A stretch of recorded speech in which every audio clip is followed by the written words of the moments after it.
location de la voiture qu'on a fait ici. Donc on est à Portland, on a loué une voiture, mais pas à Portland, on l'a loué en Californie. La voiture est juste là. C'est un Nissan Pathfinder, donc c'est 7 places. C'est vraiment une super voiture. Donc elle vient, comme vous pouvez le voir, on a été la louer en Californie. Donc on a loué la voiture en Californie, c'est une voiture hyper sympa, hyper agréable à conduire. On est à Portland, mais comme on a atterri à Portland et qu'on va repartir de Los Angeles, donc je suis descendu en avion à Los Angeles pour récupérer la voiture et remonter avec.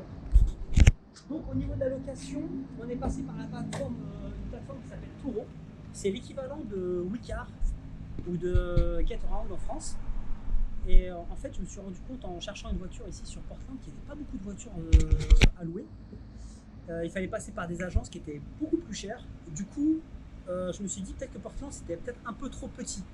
Du coup, j'ai été voir sur le Turo à Los Angeles. Et là, c'est une voiture qui coûte à peu près $58 par jour. Donc, c'est une voiture extrêmement spacieuse. Intérieur cuir avec bien sûr la clim, plein d'options. Bluetooth naturellement, radar de recul, caméra, avec toutes les options qui vont bien. Le truc agréable avec la voiture,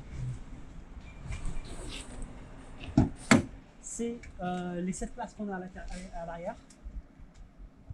Donc là on a 3 places sur l'avant et 2 places à l'arrière. Donc nous on est 6, donc pour nous c'est juste parfait.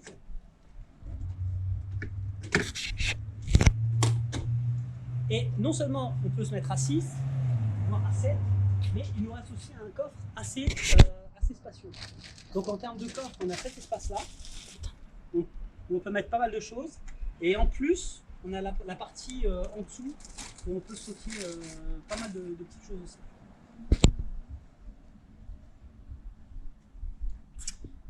Donc ici, la société, on a loué via une plateforme qui s'appelle Turo, c'est un peu le Airbnb.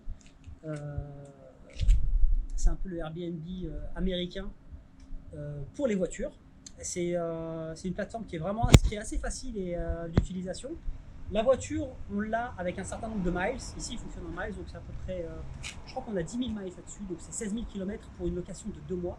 Donc pour 2 mois, on a dû payer, je crois, $3 000 en tout. $3 000 pour 2 mois. Qu'est-ce que je voulais dire d'autre? Par contre, voilà, la seule spécificité, c'est que là, par exemple, nous, on voulait aller faire un tour en Espagne, au Mexique. C'est un peu l'équivalent de l'Espagne. C'est le Mexique ici. Et le souci, c'est que Turo ne permet pas, n'a pas d'assurance spécifique pour aller au Mexique. Donc, par contre, on peut aller partout où on veut aux États-Unis et au Canada, mais au Mexique, il n'y a pas d'assurance. Donc, ça, c'est un petit peu le petit bémol. Sinon, voilà, j'étais à Los Angeles, je l'ai récupéré chez ça, je sais plus comment ça s'appelle le gars, mais très sympa, tout s'est super bien passé. Voilà. Donc voilà, si vous avez des questions ou quoi, n'hésitez pas dans les commentaires.